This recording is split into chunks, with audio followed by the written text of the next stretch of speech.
আর Prince Mamun, যাকে আপনারা এখন সবাই চেনেন কোটিপতি হিসেবে, কিভাবে হলো কোটি কোটি টাকার মালিক এই টোকাই মামুন? চলুন আজকের এই টোকাই মামুনকে নিয়ে কিছু কথা বলতে চাই।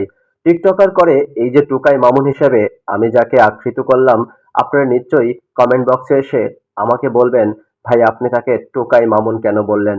আচ্ছা শুনুন, কয়েক বছর আগে যে মামুন ঠিকমতো একজোড়া জুতা কিনতে পারতো না, ঠিকমতো তার পরিবার খাবার খেয়ে বেঁচে থাকতে পারতো না, তাহলে লায়লা তাকে সেখান থেকে আজকে এই পর্যন্ত এনেছে। অথচ সেই লায়লাকে তিনি ব্যবহার করে ছুঁড়ে ফেলেছেন। এখন আপনারা লায়লাকে বলছেন লায়লা একটা বুড়ি, কিন্তু আসলে যখন শুরুতে লায়লার সাথে মিশেছে তখন হয়েছিল লায়লা তার কাছে মহারানী। কিন্তু সেই মহারানীকে কেন ছুঁড়ে ফেললো? কারণ এই টিকটকার লায়লাকে ব্যবহার করেছিল। লায়লার অর্থ সম্পদ কোটি কোটি টাকার সম্পদ দেখে সেই লোভ সামলাতে পারেনি এই না খেয়ে থাকা টোকাই প্রিন্স মামুন।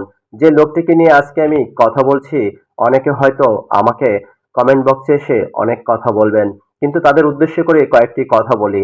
এই যে টোকাই টিকটকার মামুন, যাকে আপনারা চেনেন এই প্রিন্স মামুন হিসেবে, তিনি নামের সাথে টাইটেল মিশিয়ে দিয়েছেন প্রিন্স হিসেবে।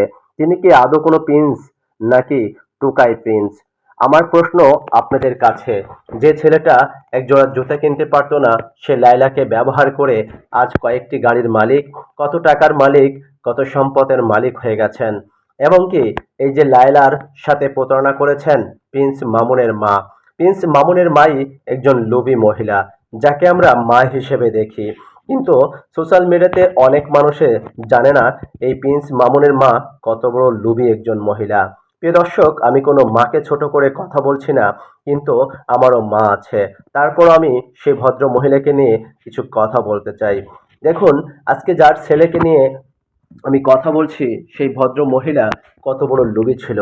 যদি আজকে লায়লা তার এই বাড়িটি প্রিন্স মামুনকে লিখে দিত, তাহলে কিন্তু তাদের সম্পর্কটা অনেকদিন টিকে থাকতে পারত।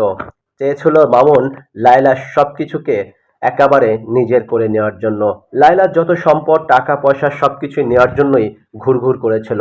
লায়লা যখন বুঝতে পেরেছে তিনি আমাকে রেখে অন্য নারীর সাথে সময় দিচ্ছে, আমাকে রেখে বিভিন্ন বারে যে আড্ডা করছে, ঠিক এই লায়লা তাকে সবকিছু দিয়ে দিতে পারতো, তাহলে লায়লা হতো তার কাছে প্রিয় মানুষ। প্রিয় দর্শক, আপনারা হয়তো একটা কথা মনে রাখবেন, 60 বছরের এই লায়লাকে নিয়ে আর 19 বছরের এই যুবক ছেলে প্রিন্স মামুনকে নিয়ে আমরা অনেকে সমালোচনা আলোচনা করি। লজ্জা শরমের মাথা খেয়েও লায়লা তবু ভালোবেসেছিল প্রিন্স মামুনকে, কিন্তু লায়লার এই ভালোবাসাকে এই প্রিন্স মামুন নামে টিকটকার কখনোই মূল্যায়ন করেনি, বরঞ্চ তাকে ব্যবহার করেছে শুধু পণ্যের মতো, এবং কি তার কাছ থেকে শুধু টাকা নেওয়ার জন্যই ধান্দা করেছে। প্রিয় দর্শক, নতুন কোনো ভিডিও নিয়ে আসবো আপনাদের মাঝে। ভিডিওটি ভালো লাগলে কমেন্ট বক্সে আপনার মতামত জানাবেন। এ পর্যন্ত ভালো থাকবেন।